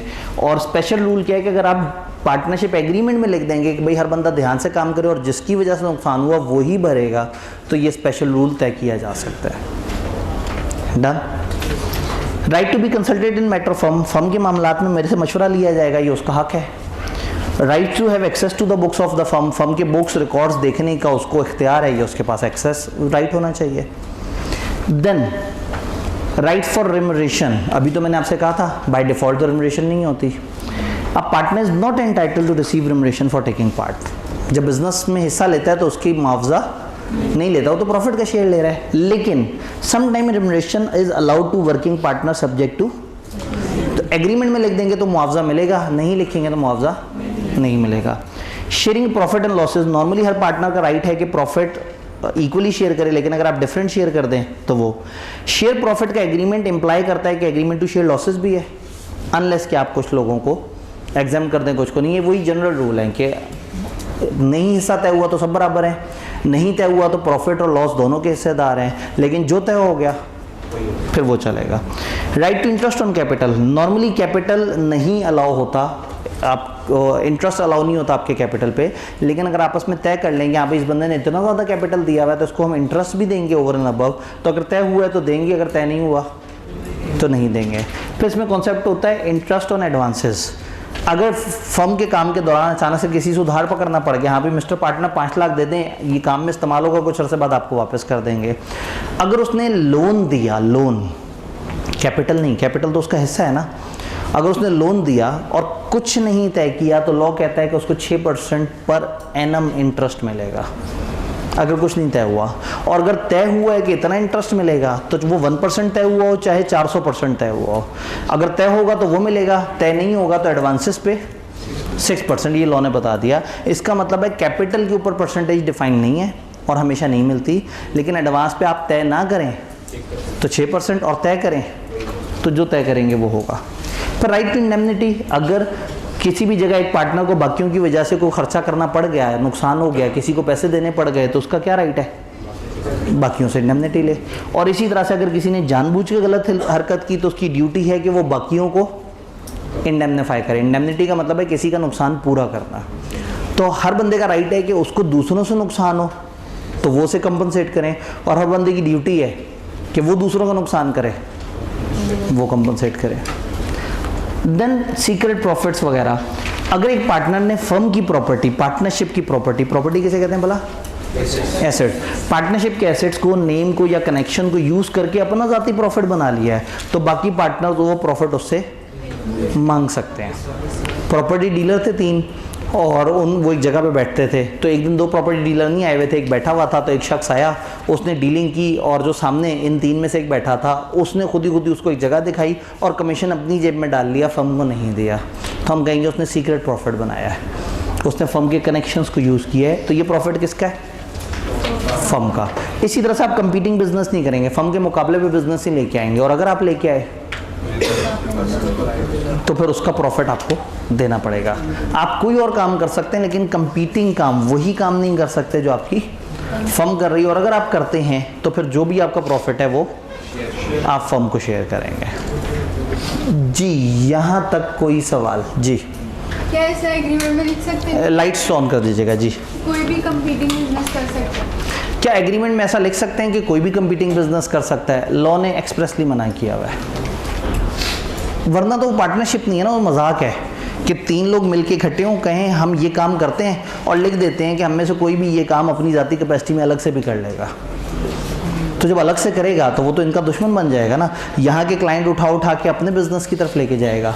हाँ, कोई और काम करने से रोकना नहीं रोकना इस पे बात हो सकती है, लेकिन कंपीटिंग बिजनेस तो वैसे ही बड़ी गलत चीज़ है। डॉक्टर भी तो अपने प्राइवेट क्लिनिक में जो होते हैं और हॉस्पिटल, इन्होंने कहा डॉक्टर अपने प्राइवेट क्लिनिक वगैरह शुरू कर रहे होते हैं। अब कंपटीशन कहते हैं कैसे हैं? कंपटीशन कहते हैं सेम सप्लाई चेन के अंदर मुकाबला करना। फॉर एग्जांपल, एक गाड़ियाँ बनाने वाली कंपनी है, वो टायर खरीदती है जनरल वालों से और अपनी कंपनी में फिट कर देती है। तो अगर इसका कोई पार्टनर टायर बनाना शुरू कर दे तो कंपीटिंग बिजनेस नहीं है, लेकिन इसका कोई पार्टनर गाड़ियाँ असेंबल करने का बिजनेस शुरू कर दे तो कंपीटिंग बिजनेस है।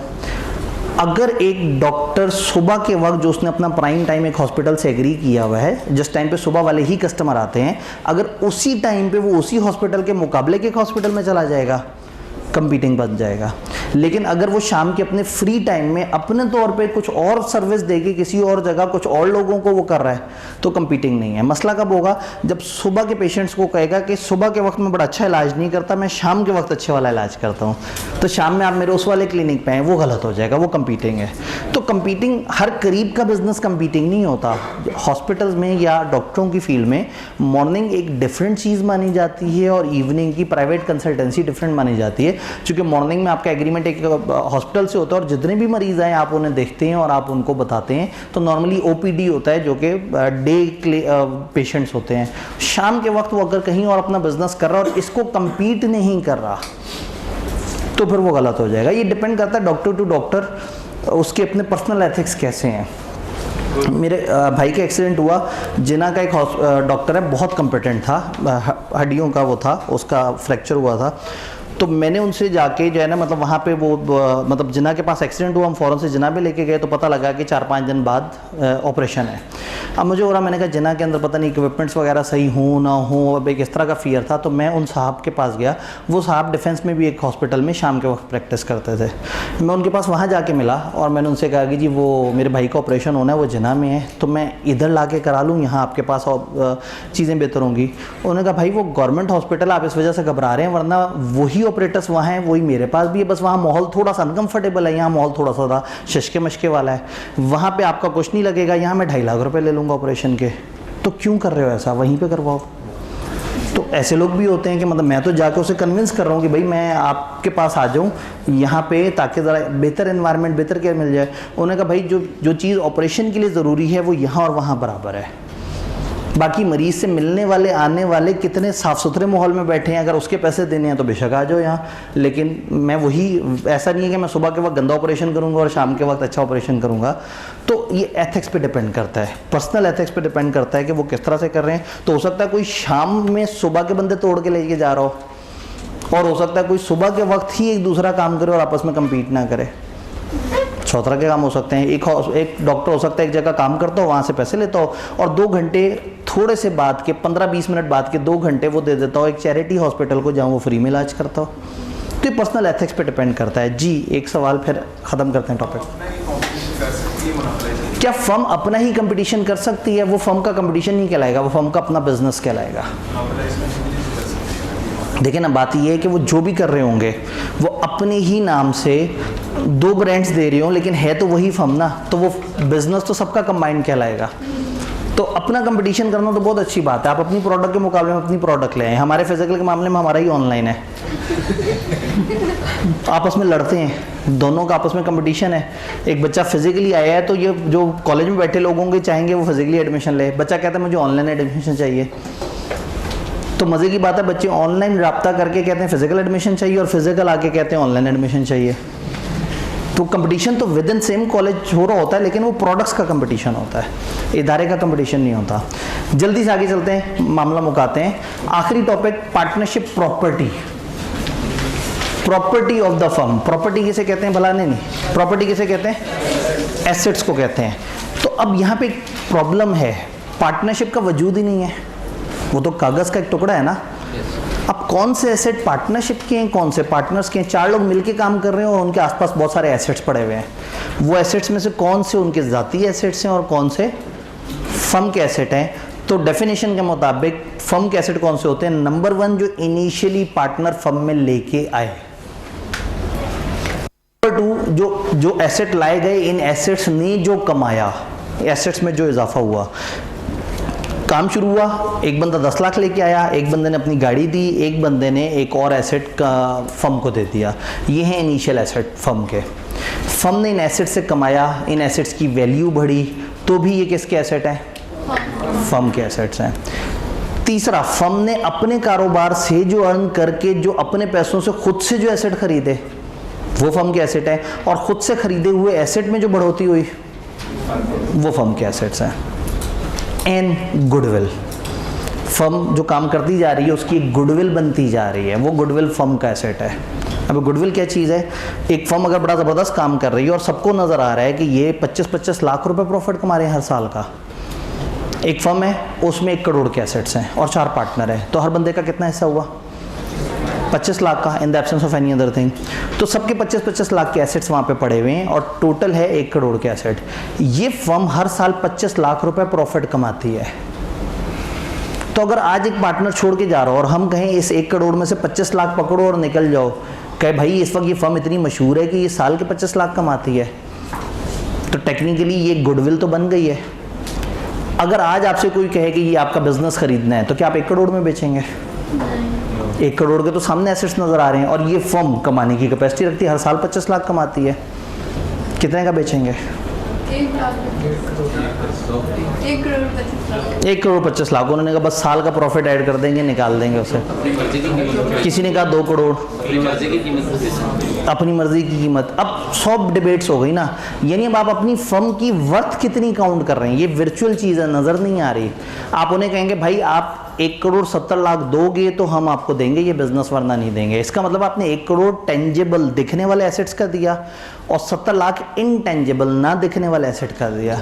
ये ना दिखने वाले एसेट को क्या कहते हैं? गुडविल, जिसका फार्मूला है टोटल फर्म का वर्थ कितनी है माइनस फर्म के जो एसेट्स नज़र आ रहे हैं उनकी वर्थ कितनी है, जो बच गया वो गुडविल। जल्दी से देखते हैं, 1-3 कर दें, बस मुकाने की करते हैं क्योंकि अब अगले बच्चे जो है ना। Subject to contract between partners, property of firm में क्या शामिल है? ऑल प्रॉपर्टी, प्रॉपर्टी एसेट्स को कहते हैं ना। All assets originally brought into common stock the firm, जो शुरू में एसेट्स कॉमन स्टॉक में आए। नंबर 2, ऑल राइट्स और interest in asset originally so brought, जो ओरिजिनली एसेट आए उस पर जो भी राइट्स और इंटरेस्ट डेवलप हुए, जो जो उसने कमाया। All asset acquired by, purchase और अदरवाइज बाय और फॉर द फर्म, जो फर्म ने या फर्म के लिए खरीदे गए और उसमें जो जो राइट्स और इंटरेस्ट ऐड हुए वो। और चौथी चीज़ goodwill of the firm. Unless any contrary intention appear, unless कि हमने कुछ और तय किया हो, any property purchase with partnership property without other partners consent will be deem to be. Partnership के पैसों से बगैर बाकियों से पूछे, बगैर बाकियों को कुछ बताए, जो खरीदा गया वो किसकी प्रॉपर्टी होगा? पार्टनरशिप की। It is duty of every partner to use the property of firm exclusively for the purpose of business. हर बंदे की ड्यूटी है कि फर्म की जो एसेट्स हैं वो फर्म के लिए इस्तेमाल करे, सब्जेक्ट टू, अगर आपस में तय हो गया है तो आप चेंज कर सकते हैं, लेकिन फर्म के एसेट्स किसके लिए इस्तेमाल होंगे? फर्म के लिए। No partner should use partnership property for his, unless के तय हो जाए कि भाई तुम डेली गाड़ी ले जाया करो, खैर है। तो गुडविल के बारे में उस किताब ने कहा कि गुडविल क्या है? ये अकाउंटिंग कॉन्सेप्ट है। चलो जी, मेरी छुट्टी हो गई, अकाउंटिंग कॉन्सेप्ट है, तो अब आप लोग तो समझते ही हैं। Meaning the value of intangible asset which has a quantified value in ये एक ऐसा ना दिखने वाला एसेट है जिसकी एक क्वांटिफाइबल वैल्यू है। जैसे आपने 70 लाख की वैल्यू लगा दी उस बिजनेस की। एन एग्जांपल वुड बी वो रेपुटेशन जो फर्म एंजॉय करती है अपने कस्टमर्स को, इस रेपुटेशन की वजह से आपको अच्छे प्रॉफिट्स मिलते हैं। तो गुडविल का formula value of business as a whole यानी 1 crore 70 lakh minus total value of identifiable net assets यानी 1 करोड़। तो जब 170 में से 1 माइनस किया तो क्या बचा, 70 लाख बन गई गुडविल। तो ये छोटा सा चैप्टर था जिसमें छोटी छोटी सी बहुत सारी बातें थी। हमने चैप्टर 11 पढ़ा, बेसिक्स हमें समझ आ गई हैं। तो कल इसका एक इंपॉर्टेंट चैप्टर पढ़ेंगे, चैप्टर 13। तो इंशाल्लाह ताला आप मिलते हैं। बस घर जाते जाते ये सोचना है कि अब सिर्फ 4 दिन रह गए।